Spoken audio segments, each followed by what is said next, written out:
आज prophet series में हम हजरत यूनुस अलैहिस्सलाम का वो हैरतंगेज वाक़या जानेंगे जो सब्र, उम्मीद और सच्ची तौबा की बेहतरीन मिसाल है।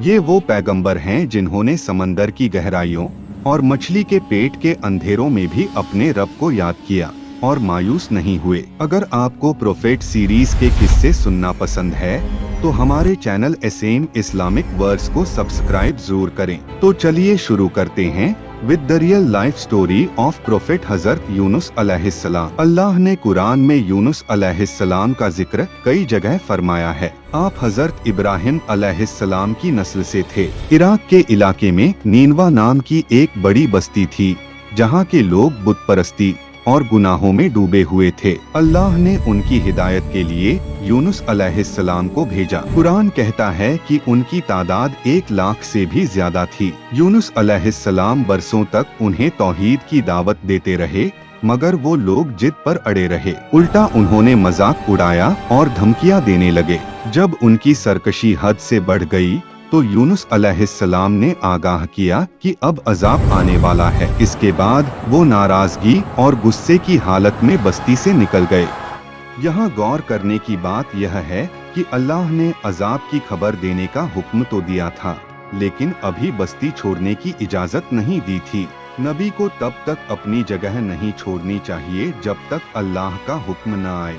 जैसे हमारे नबी सल्लल्लाहु अलैहि वसल्लम ने हिजरत से पहले इंतजार किया। यूनुस अलैहिस्सलाम के जाने के बाद नीनवा पर अजाब के आसार नजर आने लगे। आसमान पर काले डरावने बादल छा गए। लेकिन अच्छी बात यह थी कि वह लोग जानते थे कि उनकी पिछली कौम जैसे कौमी समूद और कौमी आड़ का क्या अंजाम हुआ। उन लोगों को पिछली कौमों का अंजाम याद आ गया। डर के मारे पूरी कौम मैदान में निकल आई। बच्चे, बूढ़े, जवान सबने टाट के कपड़े पहने रो रो कर अल्लाह से माफी मांगी। यहाँ तक कि जानवरों को भी उनके बच्चों से अलग कर दिया गया ताकि दिलों में सच्चा दर्द पैदा हो। अल्लाह को उनकी सच्ची तौबा पसंद आ गई और अजाब टल गया। कुरान फरमाता है कि यूनुस अलैहिस्सलाम की कौम वो अकेली कौम थी जिस पर अजाब के बादल आ गए थे लेकिन उनके ईमान लाने की वजह से अल्लाह ने अजाब हटा दिया। दूसरी तरफ हजरत यूनुस अलैहिस्सलाम इससे बेखबर चलते चलते समंदर किनारे पहुँचे और एक कश्ती में सवार हो गए। बीच समंदर पहुँचते ही भयानक तूफान आ गया। कश्ती डूबने लगी। मल्लाहों ने कहा कि वजन कम करना होगा। सबने अपना थोड़ा थोड़ा सामान समंदर में फेंक दिया लेकिन जब सामान फेंकने के बाद भी हालात न सुधरे तो तय हुआ कि किसी एक इंसान को समंदर में उतरना होगा। उसके बाद एक एक चिट पे हर किसी का नाम लिखा गया और तय हुआ कि चिट में जिसका भी नाम निकलेगा उसे समंदर में उतरना होगा। इसके बाद पहला नाम निकला यूनुस अलैहिस्सलाम का। लोगों ने मना किया कि ये तो अल्लाह के नबी हैं, इन्हें छोड़ दो। फिर दूसरी बार भी यूनुस अलैहिस्सलाम का ही नाम आया।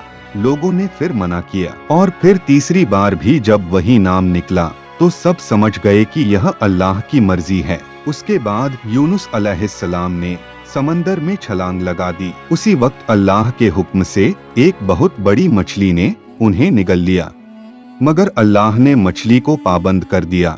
हुक्म दिया कि न उनका जिस्म नुकसान पहुँचाए न हड्डी तोड़े। वो उसके पेट में अल्लाह के मेहमान थे। वहाँ 3 अंधेरे थे, पहला रात का, दूसरा समंदर की गहराई का और तीसरा मछली के पेट का। उन्हीं अंधेरों में यूनुस अलैहिस्सलाम ने अपनी गलती को महसूस किया और अपने रब को पुकारा। ला इलाहा इल्ला अंता सुब्हानका इन्नी कुन्तु मिनज़ ज़ालिमीन। उन्होंने कोई बहाना नहीं बनाया, बस अपनी गलती मानी और अल्लाह की पाकी बयान की। अल्लाह ने उनकी पुकार सुन ली और उन्हें गम से निजात दी। मछली ने उन्हें किनारे पर उगल दिया। उनका जिस्म बेहद नाजुक हो चुका था। अल्लाह ने उनकी हिफाजत के लिए वहाँ यकीन का पौधा उगा दिया जिसके चौड़े पत्तों ने उन्हें धूप और तकलीफ से बचाया। अल्लाह ने उनके खाने पीने का भी इंतजाम फरमाया। जब यूनुस अलैहिस्सलाम सेहतमंद हुए तो अल्लाह ने उन्हें वापस अपनी कौम के पास भेजा। वहाँ पहुँचकर उन्होंने देखा कि पूरी कौम ईमान ला चुकी थी। और उनका इंतजार कर रही थी। इस वाकया से हमें बहुत बड़ी सबक मिलती हैं। नंबर 1, गुस्से और जल्दबाजी से बचना चाहिए। नंबर 2, मायूसी कुफ्र है, क्योंकि अल्लाह हर हाल में मदद करने पर कादिर है। नंबर 3, सच्ची तौबा बड़े से बड़ा अजाब भी टाल सकती है। और नंबर 4, हिदायत देना अल्लाह का काम है, हमारा काम सिर्फ कोशिश करना है। अल्लाह हमें भी हजरत यूनुस अलैहिस्सलाम की तरह अपनी गलती पर फौरन तौबा करने की तौफीक अता फरमाए। ला इलाहा इल्ला अंत सुब्हानक इन्नी कुन्तु मिनल ज़ालिमीन। आगे आप किस टॉपिक पे वीडियो चाहते हैं, कमेंट में जरूर बताएं और इस वीडियो को लाइक, चैनल को सब्सक्राइब जरूर करें और हाँ, बेल आइकन दबाना न भूलें ताकि आगे आने वाली वीडियो की नोटिफिकेशन सबसे पहले आप तक पहुँचे। मिलते हैं अगले वीडियो में, तब तक अल्लाह हाफिज।